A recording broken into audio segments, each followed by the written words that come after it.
The morning they signed away my freedom.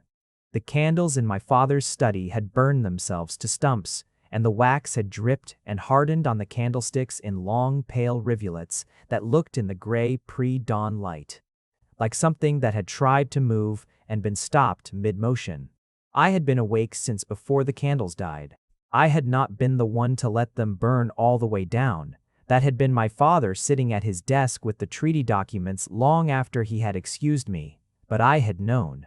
Lying in my bed listening to the house around me settle into the particular silence of a place where something heavy had already been decided that I would not sleep.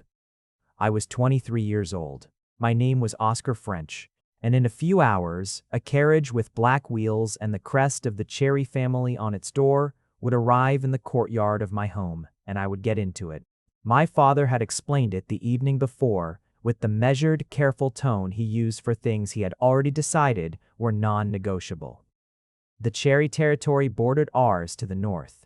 There had been years of simmering unease between our families. Trade disputes, old insults calcified into grudges and passed down like heirlooms, no one wanted, but no one could bring themselves to throw away. Raoul Cherry, the current head of the Cherry household, had finally agreed to negotiate, but he had conditions. He wanted collateral. He wanted a hostage. Not a prisoner, my father was careful to say, not a captive, but a gesture of good faith, someone significant enough to demonstrate that the French family was genuinely committed to this peace. Someone significant enough. I had understood, hearing those words, what my designation meant to the people who were supposed to love me. An Omega son was, in the political arithmetic of houses like ours, a particularly reliable form of currency, valuable enough to carry weight, controllable enough not to be a threat. I did not ask what the alternative was. By 23, I had learned that certain questions had answers that made everything worse. My younger sister Eloise found me at the study window just before dawn, watching the courtyard where my luggage was already being loaded. She was 19 and had my mother's coloring and a way of filling silence with presence rather than words. She slipped her arm through mine and rested her head against my shoulder, and for a long moment neither of us spoke. "You could refuse," she said finally. "No." The word was simple and entirely true. I could not. She held my arm tighter. "He is supposed to be frightening, Raoul Cherry." "Most things that are supposed to be frightening," I said, "are only frightening until you look at them long enough." I was not entirely sure I believed this, but I said it with conviction, and she drew comfort from it, and that was sufficient. My father came to see me off just before the carriage departed. He stood in front of me and searched for something to say that would soften the transaction, found nothing adequate, and gave up. "The arrangement is for 1 year," he said. "Possibly less, if negotiations proceed well. You will be treated as a guest. Raoul Cherry has agreed to a formal code of conduct."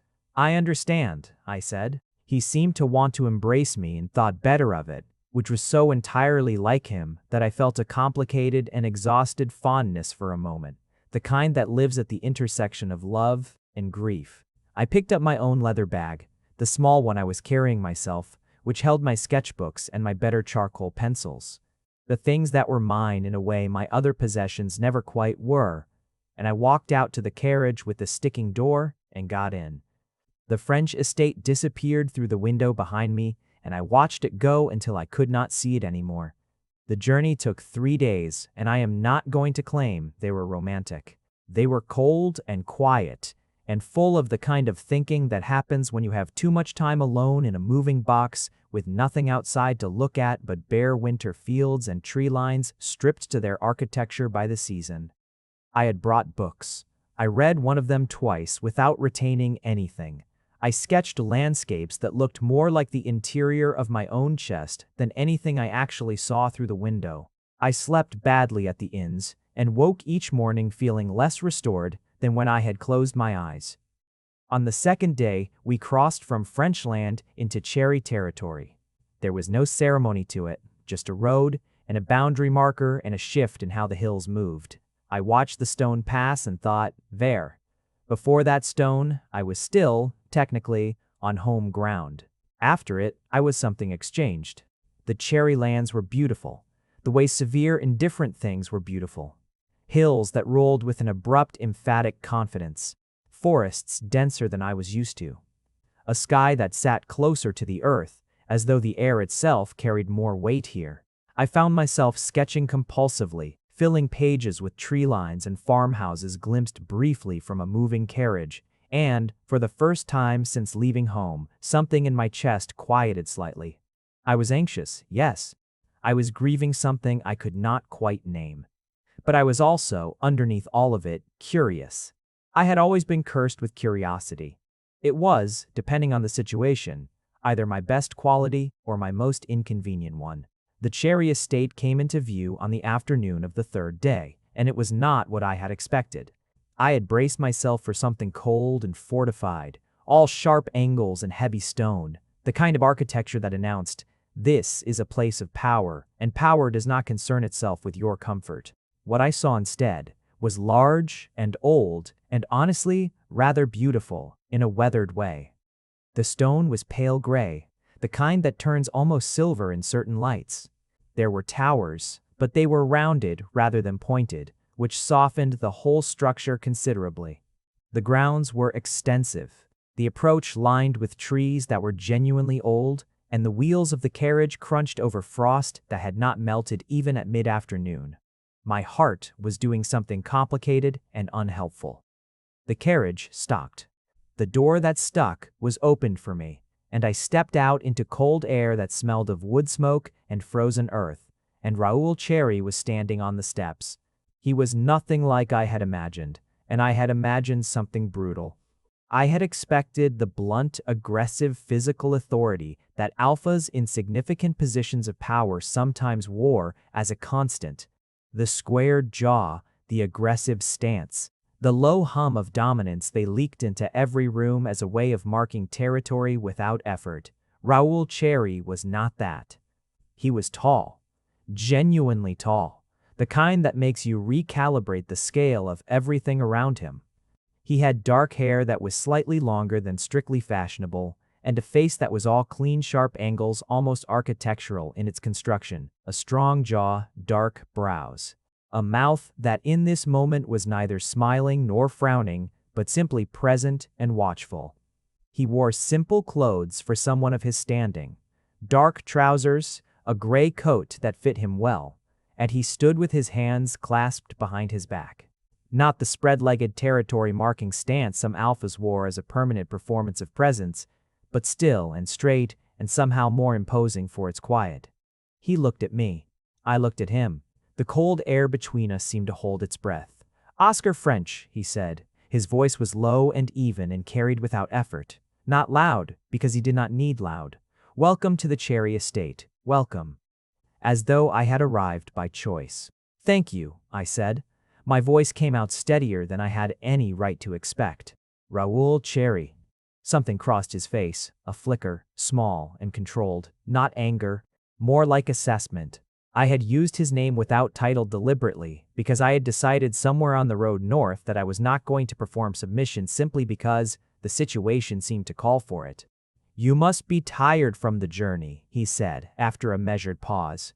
"Come inside. I will have someone show you to your rooms and we can speak properly this evening." Not a question, but not a command either. Not issued in the way some alphas spoke, as though words themselves were a structure of control. It was simply stated, as a plan, as the reasonable next step. I filed that away without knowing exactly why I was filing it. I followed him inside. My rooms were on the east side of the estate, 3 floors up, with windows that looked over the winter garden and, beyond it, the slope of a hill that caught golden even in weak winter light. There was a sitting room, a bedroom, a small study with bookshelves that were already stocked. Not with random volumes, but with books on art history, on landscape theory, on cartography. Things someone might have chosen deliberately for a person who drew and was curious about the world. I stood in the middle of the sitting room after the housekeeper, Mrs. Barrius, Aldgate, had gone, and I looked at those bookshelves for a long time, wondering whether they were a calculated gesture. "Look how well we know you. Look how civilized this arrangement is," or whether they were genuine. Whether there was a difference. The dinner that evening was in a small dining room, not the grand one I had glimpsed near the entrance, which I was grateful for. Raoul rose slightly as I entered, a courtesy I had not anticipated. The table was set only at one end, for two, and there was wine already poured and bread that smelled of rosemary. "I want to be direct with you," Raoul said, setting down his wine glass and meeting my eyes across the table, "about the nature of your situation here." "Please," I said. Ambiguity had been making me anxious for 3 days. "You are here as a guarantee, not a prisoner. There is a difference, and I intend to maintain it. You have access to the house and grounds. The library, the gardens, the riding trails if you choose. You will eat well and sleep in a good room and have anything reasonable you require." He paused. "The only restrictions are that you do not leave the estate grounds without escort, and that correspondence related to the negotiations is reviewed before it goes out. Reviewed by you. By my secretary, generally. A formality. Your personal letters, to your sister for instance, are no concern of mine. I only need to ensure that nothing related to the treaty passes unchecked." I looked at him. He looked back, direct and steady, not combative but not yielding. He had the quality, I thought, of someone who had spent considerable time deciding exactly who he was, and had then simply become that, without much energy left over for performance. "And if the negotiations fail?" I asked. Something shifted almost imperceptibly. Not quite a wince, but adjacent to it. "Then we will manage that situation if and when it arises," he said. "I am not planning for failure." "People rarely do," I said. "It tends to happen anyway." A brief quiet. Then the corner of his mouth moved. Just slightly, just for an instant, in what might have been the very beginning of something wry. "That is true," he said. We finished the meal in silence after that. But it was a different quality of silence. Still weighted, but marginally less hostile. I learned the shape of my new existence in the first week, not from formal instruction, but through the accumulated detail of daily life. The way you learn any unfamiliar geography, one small discovery at a time. Breakfast came to my rooms. Whoever had arranged my situation knew, or had guessed, that I was not a morning person in the sense of being ready for company before coffee and at least an hour alone with my sketchbook. The coffee was excellent. I was not complaining. Dinner was always with Raoul. This I accepted early on, because fighting about dinner seemed like wasted energy when there were more interesting things to observe. And there were interesting things to observe. That was the inconvenient part. Raoul ran his household with a precision that never felt cold, because it was clearly motivated by genuine attention to the people in it. He knew the names of every member of the staff, not just the senior ones, and remembered specific details about their lives. Who had a mother recovering from illness, whose child had just started walking. The knowledge was specific and real, and the people in his household clearly felt it without needing to be told they should. I spent my mornings sketching. The winter garden gave me more to draw than I had expected. Bare-branched roses trained along stone walls, the geometry of dormant beds, the shapes frost made on glass, the way light moved differently here than it did at home. I filled half a sketchbook in the first week without meaning to. I spent my afternoons in the library, which was the finest room in the estate, large and warm, with tall windows on the south side that caught the afternoon light, and shelves that went nearly to the ceiling with a rolling ladder on a brass rail to reach the upper ones.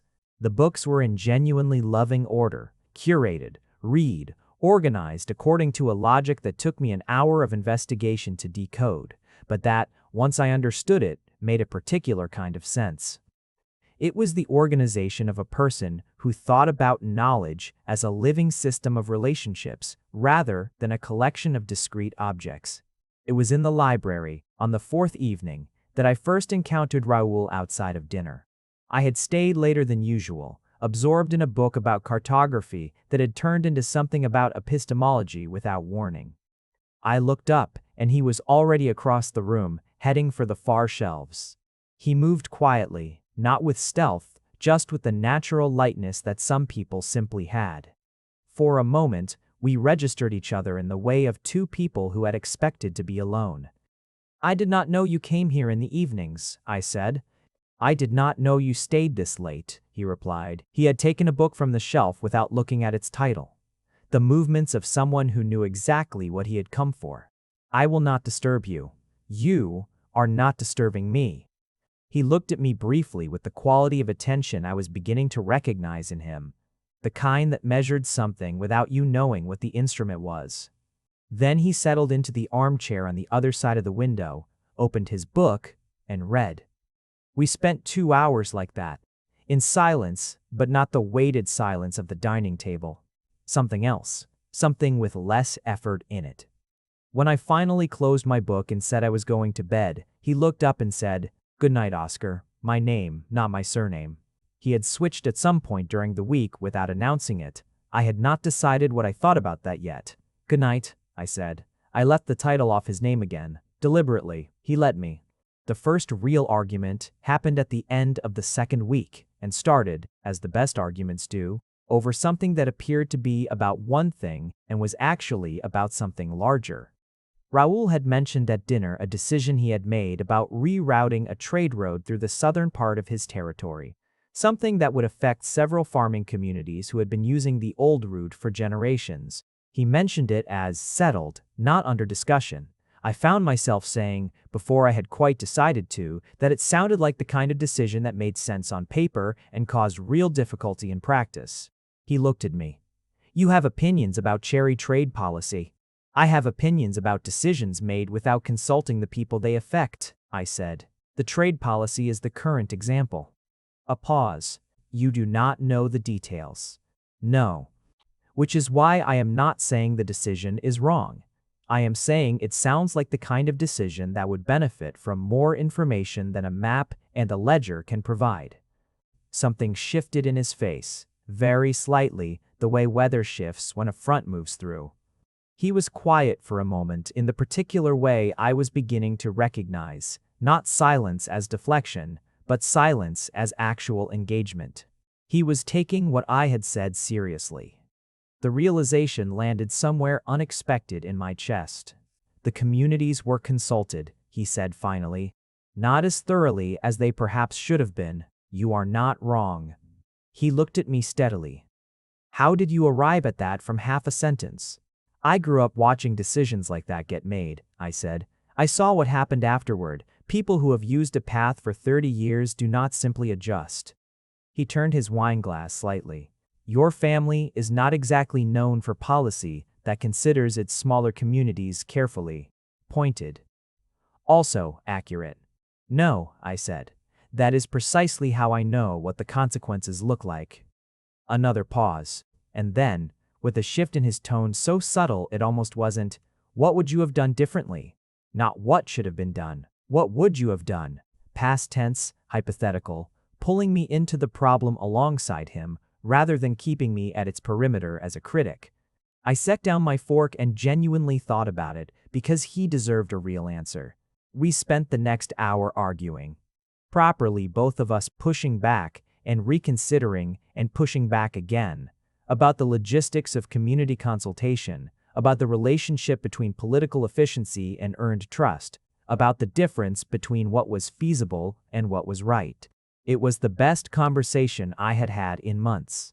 It was possibly the best dinner table conversation I had ever had in my life. When it wound down, the food had gone cold and neither of us had noticed. "You studied political philosophy," he said, "among other things." "You?" "Practical governance," he said. "Mostly by being thrown into it young and learning from the mistakes." "How young?" 21. Said simply, without inflation or self-pity. My father's health declined quickly. 21. 2 years younger than I was now. I tried to imagine the weight of it at that age. "That is very young," I said. It was. And then, with a wry quality so slight I almost missed it, I made a considerable number of mistakes. "You clearly survived them." "Mostly." I walked back to my rooms that night thinking about the way his face looked when he said mostly, the way something complicated moved behind it and then was stilled, not hidden, but organized, filed carefully away rather than suppressed.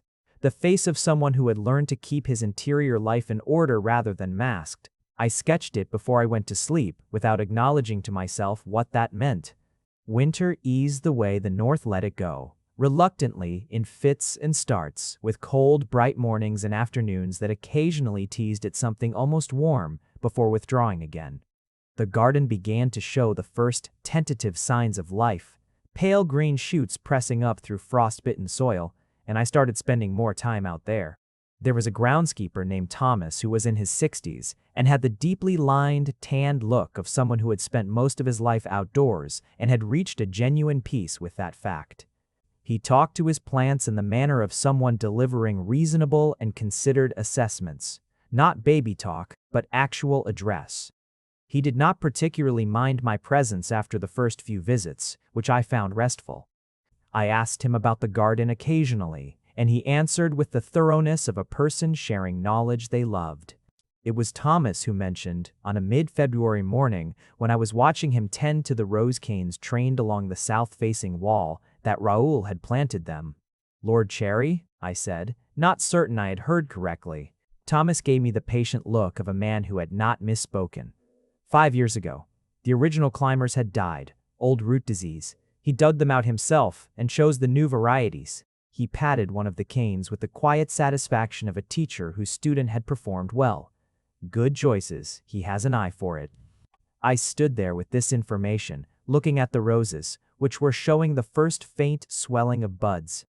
Raoul Cherry, who had inherited a territory at 21, who conducted political negotiations and managed trade policy and apparently made grown men choose their words carefully in his presence, had spent time selecting rose varieties and had, it seemed, done the physical labor of planting them himself.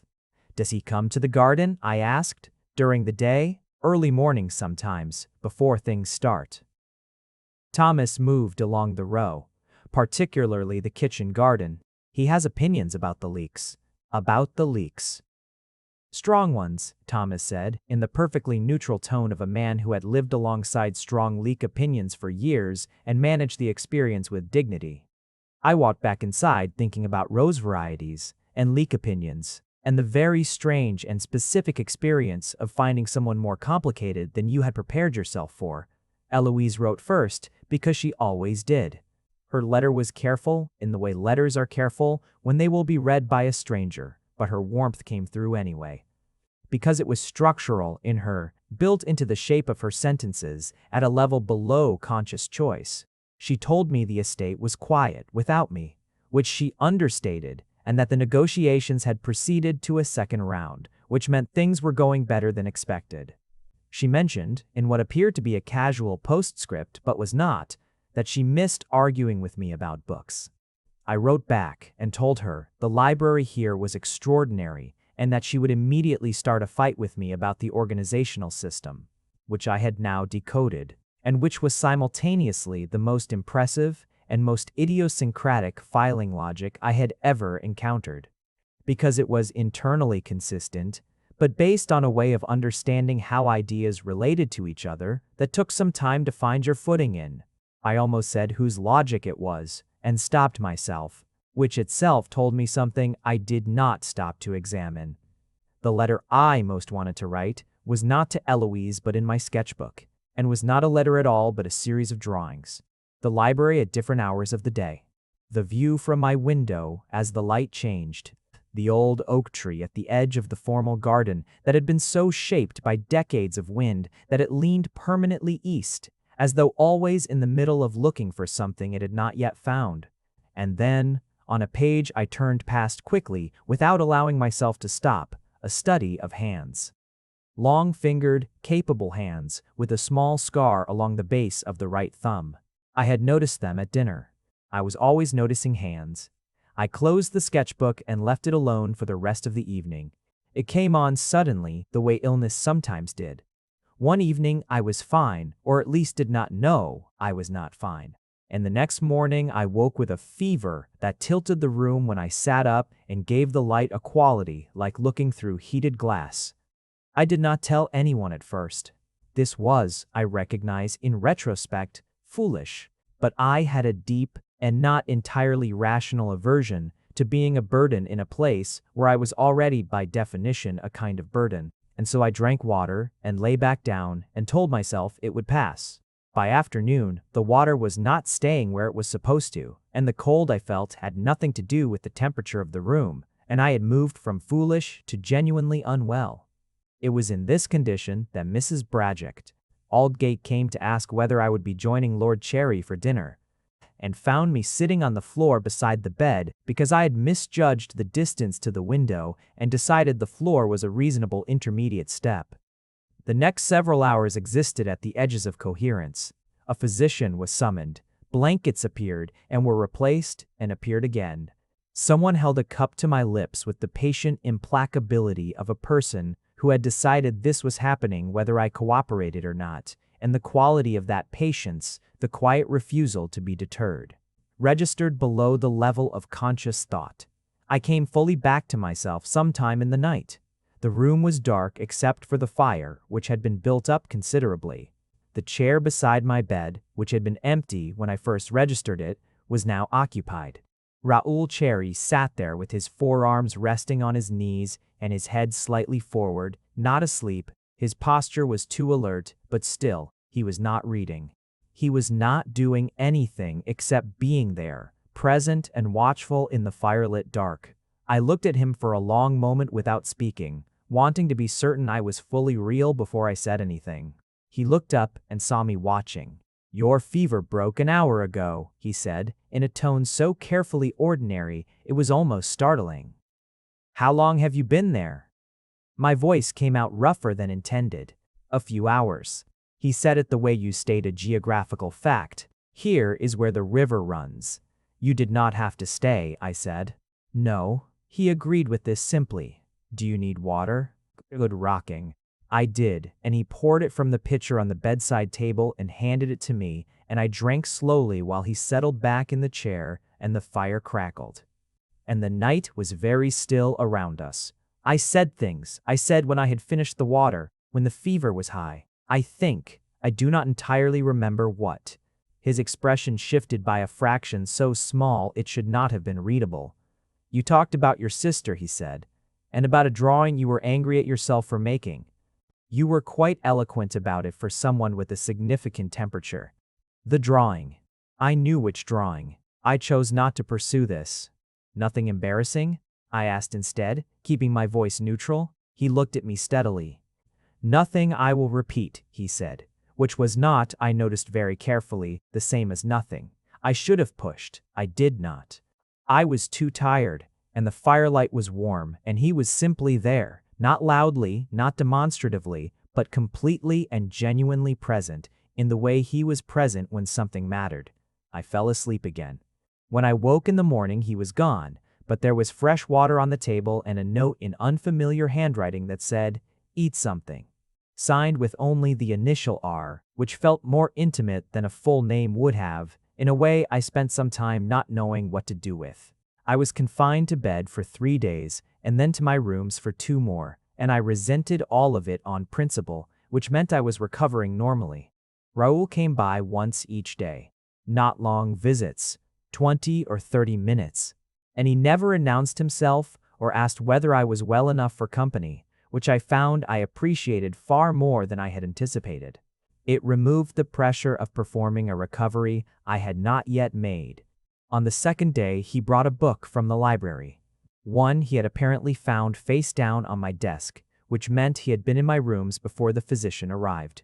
He read aloud from it, without asking, simply picked up where I had left off, and his voice was the low, even thing it always was. And I lay back against the pillows and let it wash in, and said nothing at all about how entirely unexpected and kind this was.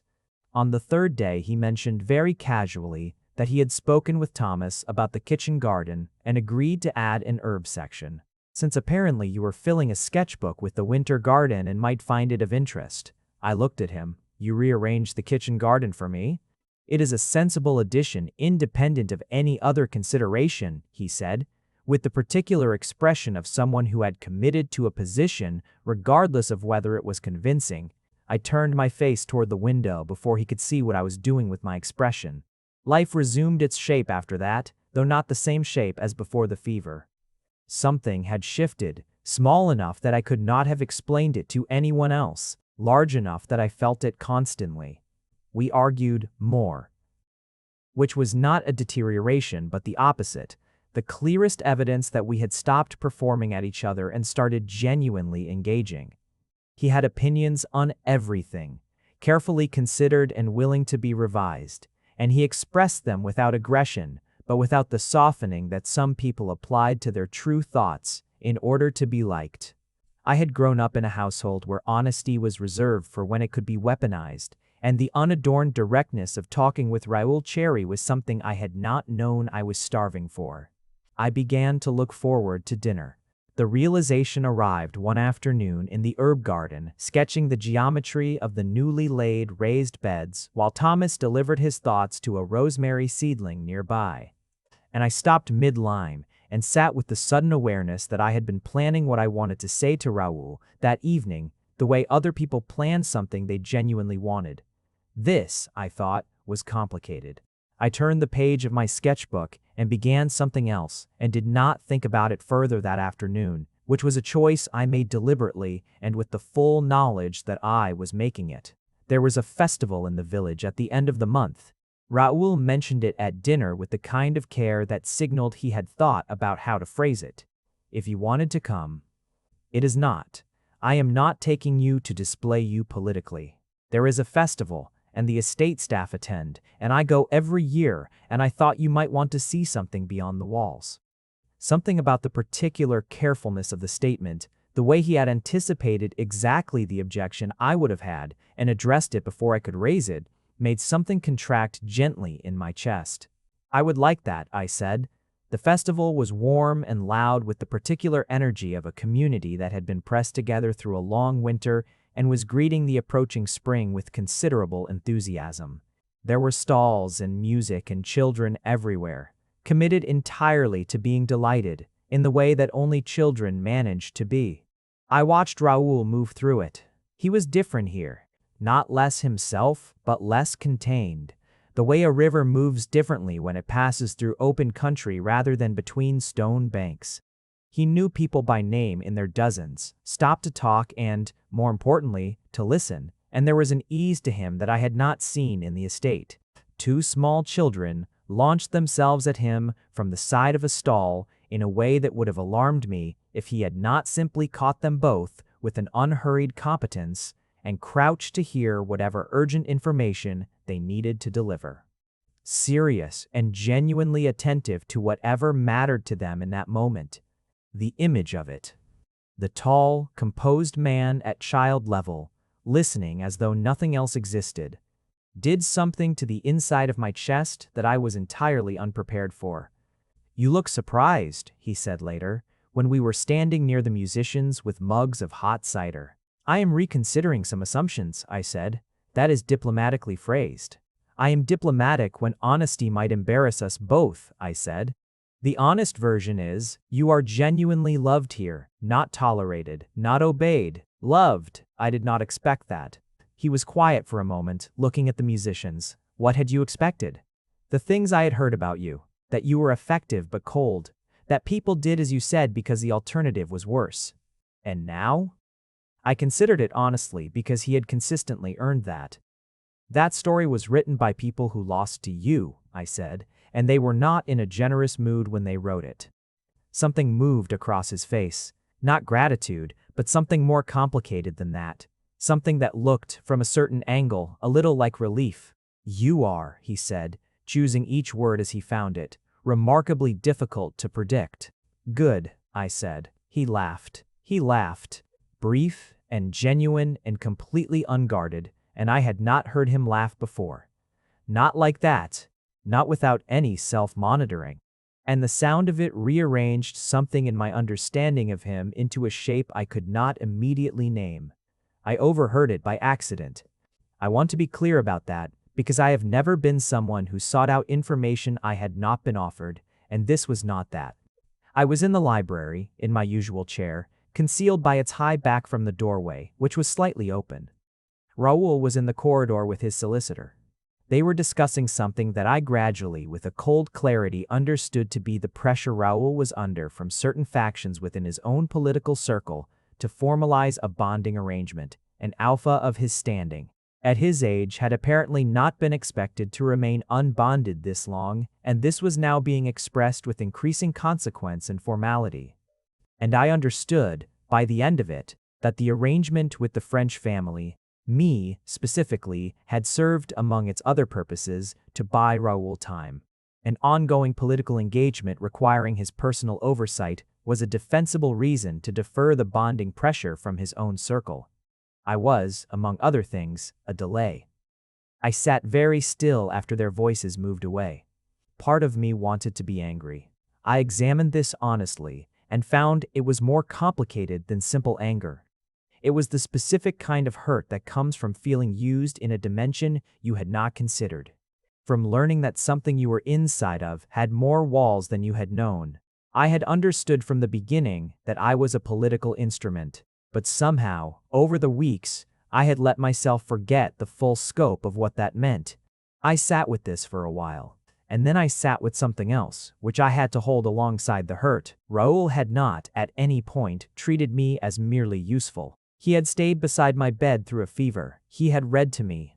He had rearranged a garden. He had argued with me and listened and laughed once at a village festival in a way that sounded like something he did not do often. None of that was the behavior of a man who only saw me as a delay tactic. When Raoul came into the library that evening and read my face, he closed the door behind him and said simply, "Tell me." I told him what I had overheard, not accusingly, because I had decided it was not that, because I had decided that honesty was what we owed each other now. He listened. When I finished, he sat down and said nothing for a moment, and I watched him do the thing I had seen him do before, the brief, visible process of choosing honesty over strategy. "It is true," he said, "that the arrangement served that purpose among others. I am not going to pretend otherwise. I know it is true. I want you to know." A pause, started again. "The way I have treated you here has nothing to do with political calculations." He looked at me steadily. "I want you to understand that clearly." I looked back at him. The fire was low. The books around us were very quiet. "I do know that," I said. Something moved in the space between us, dense and specific, and without a name either of us was ready to reach for yet. "Good," he said. We read for the rest of the evening in the warmest silence the library had ever held. The preheat symptoms began on a morning in late March. I knew them the moment I woke. The light too vivid, my own skin too present, the hyper-aware sensitivity that announced what was coming. I was 23 and had managed several heats since my designation settled. I knew the pattern. 2 to 3 days of this approaching quality, followed by the heat itself, during which the appropriate management was a controlled environment and time and privacy. I told Mrs. Aldgate. She was brisk and unsentimental and did not make things larger than they were, which I appreciated. She arranged everything practically: meals to my rooms, the appropriate supplies, a cloth signal for the door handle. She managed it the way she managed everything, efficiently and without drama. What I had not anticipated was Raoul. He came on the second day of the approach, knocked, and waited. When I let him in, he stood in the doorway with the particular deliberateness of someone managing a very conscious effort at neutrality. I could see the effort. It was visible in the set of his shoulders, in the quality of stillness he was maintaining. "I wanted to confirm that everything you need is arranged," he said. "It is arranged." He nodded, did not move to come further into the room. "I will," he stopped, began again. "I think the right thing is to give you your privacy." Something about how he said "right thing," the weight he placed on it, as though it was a decision reached against competing impulses, made me look at him more carefully. His jaw was set. His posture was controlled in a way that took visible work. "You do not have to explain your reasoning," I said. "I know," he said. "I want to." He met my eyes. "You are here without choice. You are in a situation that constrains you in ways that are not your fault. I do not want to add to those constraints. Not in this way. not when you could not be fully certain whether anything you felt in these circumstances was real or a consequence of the circumstances themselves. I stared at him. The window curtain moved in a draft. The afternoon light was very bright. That is, I said slowly, an extremely careful thing to say. I am a careful person, he said, and then, with something so dry it barely qualified, about certain things. When I remember to be. He left. I sat in the window seat and did not move for a long time, because what was happening in my chest required a period of sorting through. He had just told me, in the most careful possible language, that he was aware of the power dynamic between us, and was unwilling to exploit it, even when his own biology was presumably making that restraint uncomfortable. He had done this by leaving, by removing himself from the situation, by choosing my ability to clearly consent over whatever he might have wanted. I pulled the blanket tighter and looked out at the garden and thought about the fact that this was, genuinely, the most unexpectedly romantic thing that had ever happened to me. The heat ran its course over the next 2 days. I managed it as I always had, grimly and efficiently, with Mrs. Aldgate checking in twice each day with a quiet practicality that I was grateful for. When it broke cleanly. A sudden shift, the world returning to its normal proportions. Everything scoured back to something elemental. I slept 14 hours and woke feeling hollow and clear. Raoul came on the 3rd day after. The same knock, the same waiting. "You look better," he said from the doorway. "I feel better." I looked at him. "I want to talk about what you said when you left." He held my gaze. "All right. You said you did not want me to be uncertain whether what I felt was real or circumstantial," I said, measuring the words carefully. "The implication of that is that you expect me to feel something, or that you are already managing something yourself." A pause, longer than his usual ones. Outside the window, the spring garden was in its early green. "Yes," he said, simple, direct, no retreat, no elaboration. I breathed. "I want you to know," I said, "that I have been thinking about the drawing I mentioned during the fever." He was completely still. "It was a study of your hands," I said. Something crossed his face. Not the fractional, barely legible shifts I had been cataloging for months, but something larger, something that reached his eyes and altered them. "Oscar," he said. "Not yet," I said quickly. "I am not. I need more time to find my footing before I stand fully in the middle of this. But I wanted you to know it was there." He looked at me for a long moment. Then, "Take whatever time you need."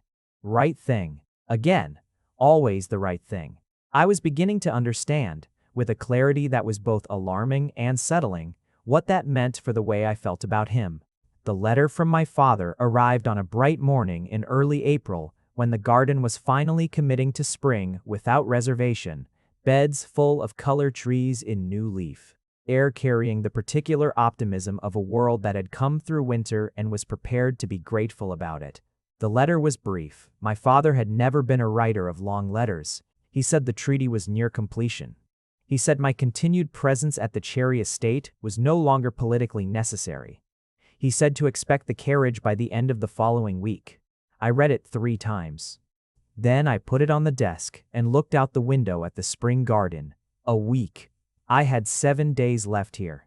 In this room, with this view, in this house with its library and its kitchen garden and its groundskeeper who counseled seedlings. 7 dinners, 7 evenings by the library fire, 7 mornings watching the light come over the hill from my window seat.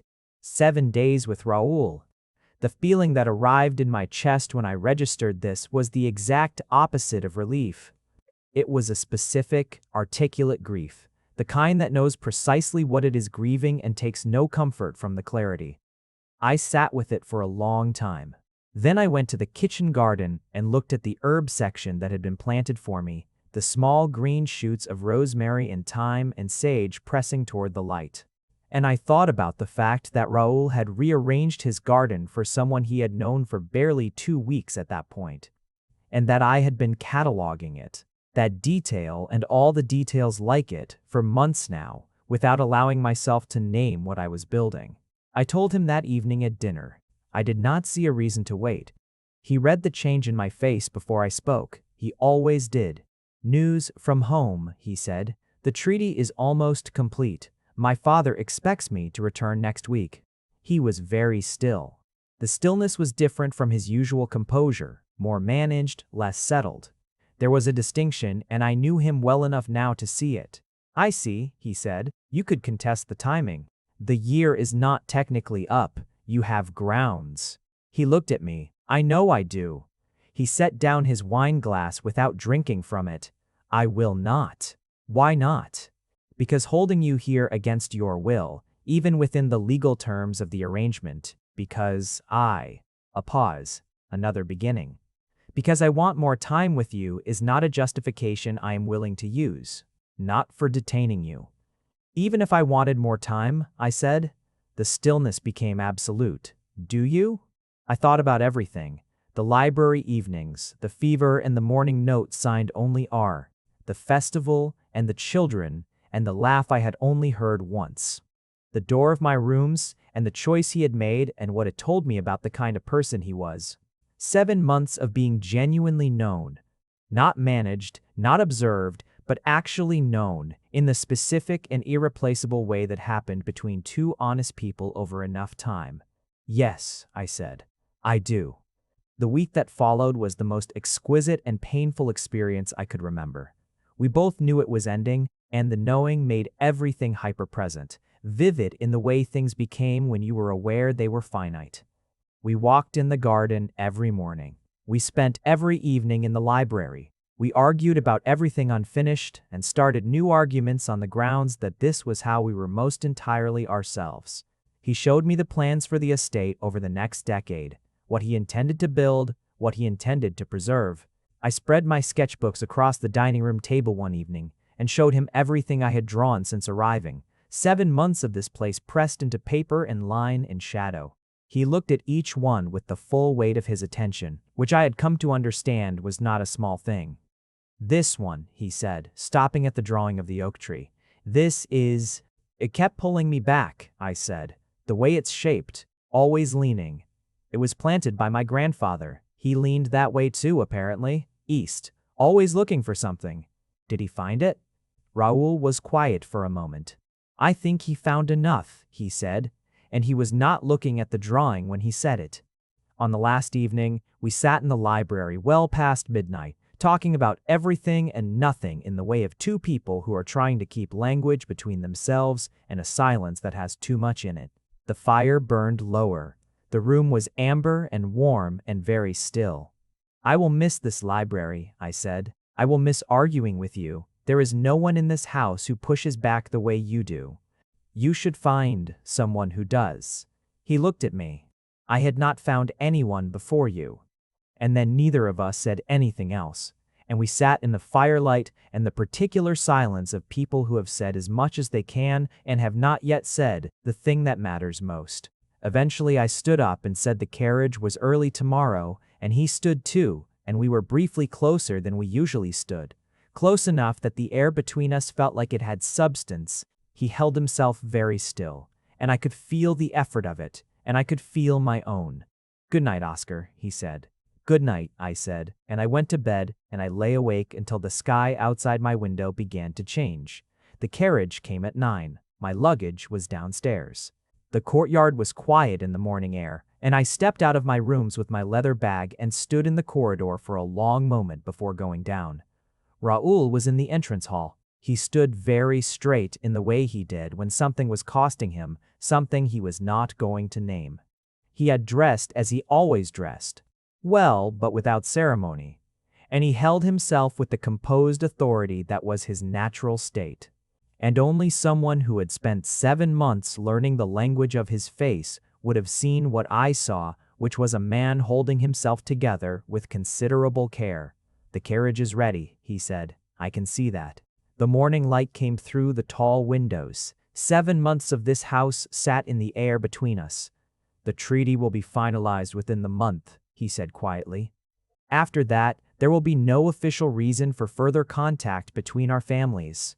"Official," I said. "Official," he agreed. I looked at him for a long moment. Then I said, The herb garden will need tending. Something moved in his face. Thomas will manage it. Yes, I said. I adjusted the strap of my bag. Take care of yourself, Raoul. You as well. A pause. Oscar. I walked through the front door and down the steps and across the courtyard and into the carriage with the sticking door. It rolled forward. Around the curve of the drive, and he was gone from sight. I looked at my hands in my lap and understood, with a clarity that arrived several weeks too late, that I had been profoundly wrong about what leaving would feel like. I had thought it would feel like returning to myself after a long dislocation, like relief, like the unclenching of something that had been held taut. It felt like leaving myself behind, like driving away from the place where I had, without fully noticing, become someone who knew what he actually wanted. I made it 22 miles. 22 miles of cherry land rolling past the window, hills in the full green of spring. The sky wide and pale and indifferent, and I sat with my sketchbook open in my lap and did not draw a single thing. That told me everything I needed to know about the state of my interior. I thought about everything without order or intention. The first dinner, and how the silence had gradually changed its texture until it was something we inhabited together. The library evenings that I had structured my days around without ever admitting to myself that I was doing it. The fever, and waking to find him in the chair. The festival, and children launched at him like small, affectionate projectiles, and the laugh, I had only heard that once. The garden where I had learned about rose varieties and leek opinions, and the kind of careful love that expressed itself in rearrangements of the kitchen garden rather than declarations. The door of my rooms, and the choice he had made. The week of vivid and exquisite and painful knowing. I thought about what he had said at dinner. I had not found anyone before you. The precision of it, the cost that had been visible in the care with which he had said it, and the fact that he had said it anyway. I thought about 7 months of being seen and argued with, and trusted and treated as though my thoughts were real things that mattered. Not assets to be managed or a designation to be navigated, but actual thoughts, belonging to an actual person worth taking seriously. I knocked on the roof of the carriage. It slowed. The guard riding alongside leaned to the window with a mildly puzzled expression. I did not give him time to form a question. "We're going back," I said. A pause. "Back to the Cherry Estate, sir?" "Yes, turn around." He looked at me for the half-second of someone doing a quick internal calculation about the scope of his authority. My escort was for my safety, not my direction. He had no grounds to refuse. "Yes, sir," he said. The carriage turned around. I sat back against the seat and breathed, slowly, the way you breathe when something large has happened and you need a moment to catch up with it. Outside the window, the Cherry Hills were there again, solid, familiar, the spring light making the pale stone of distant farmhouses almost glow. I watched them and felt something unknot in my chest, gradually, with each mile. I thought about what I would say. I ran through several versions and discarded most of them as either too theatrical or not enough. The truth was simple, I told myself. Say the simple thing. The carriage rolled back into the courtyard of the Cherry Estate at just past 11 in the morning, perhaps an hour and a half after it had left. The courtyard was quiet at this hour. I stepped out onto familiar stone and looked at the front of the house, pale gray in the late morning light, and felt something settle in me. The way a stone settled into clear water, without drama, without resistance, into the place it had always been meant to be. Raoul was not on the steps. Of course he wasn't. I had not announced myself, and he had no reason to expect a return he did not know was coming. Mrs. Aldgate appeared in the doorway with the expression of a woman who was genuinely difficult to surprise, and was currently performing a masterful recalibration. "Mrs. Aldgate," I said. "Where is Lord Cherry?" "His study, most likely." She paused, and something softened very slightly in her expression. Something I might have missed if I had not been looking. "He returned indoors about half an hour ago." I thanked her and went inside. The house had its familiar smell. Books and wood smoke and something faintly green from the open windows, and my feet knew the way. Down the corridor, past the library, to the closed door of the study. I knocked.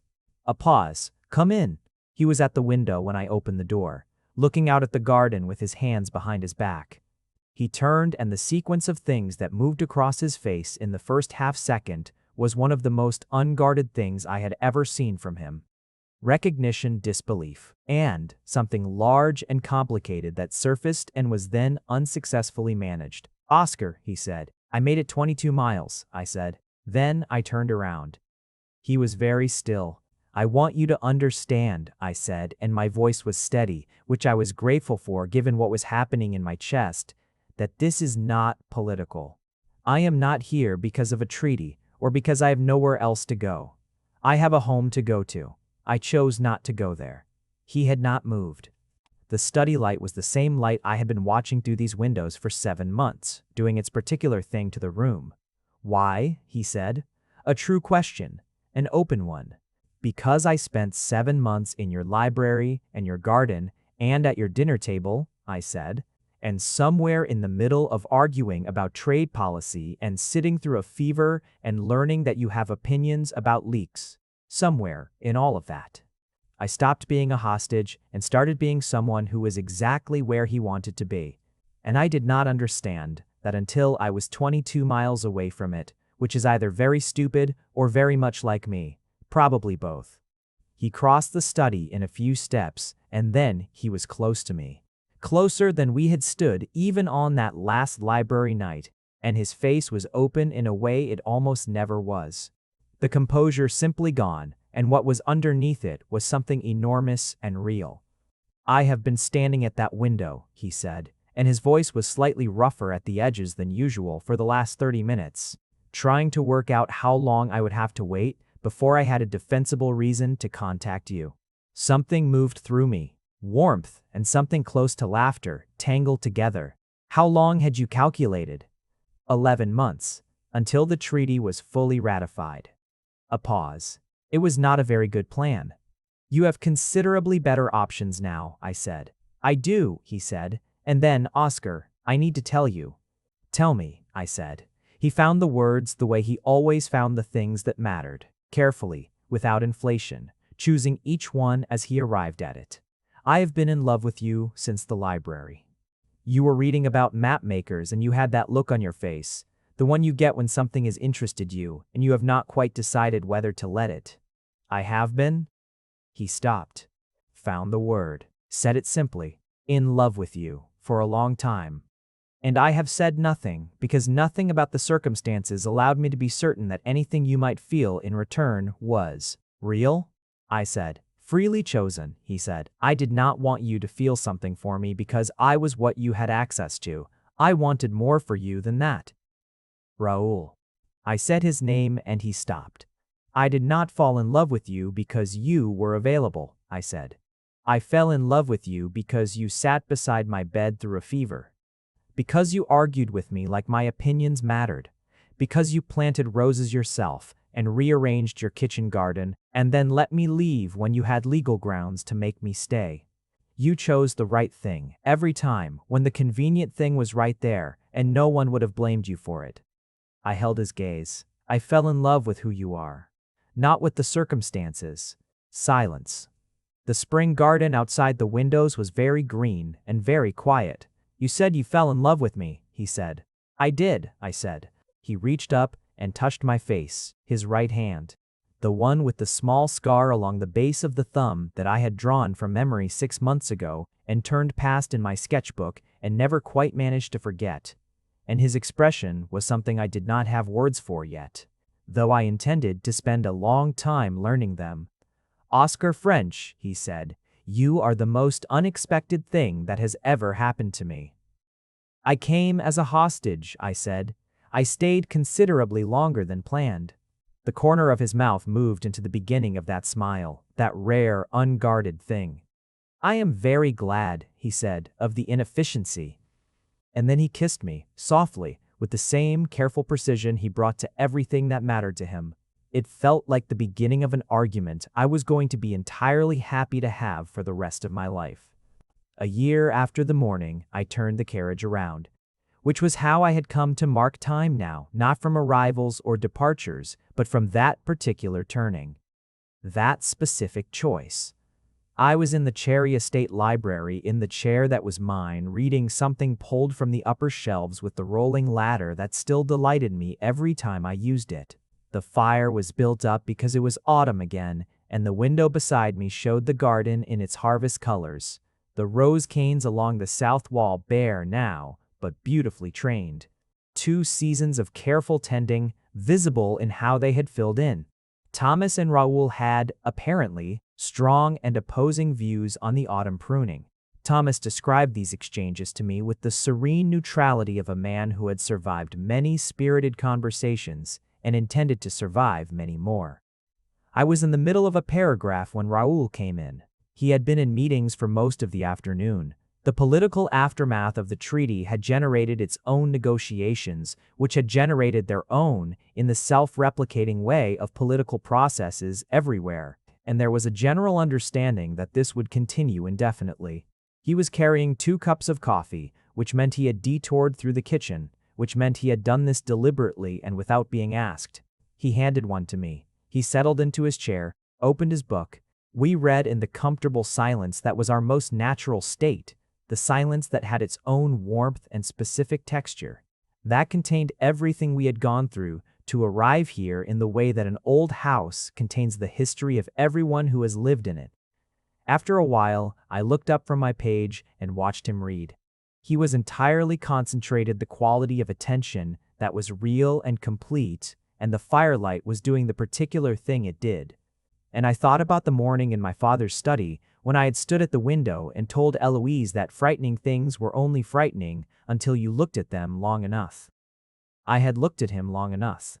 Past the first impression and the second, past the political architecture and the careful composure and the formidable authority, past all of it and through it to the man who planted roses and stayed beside a bed through the night and chose every single time to do the right thing over the convenient one.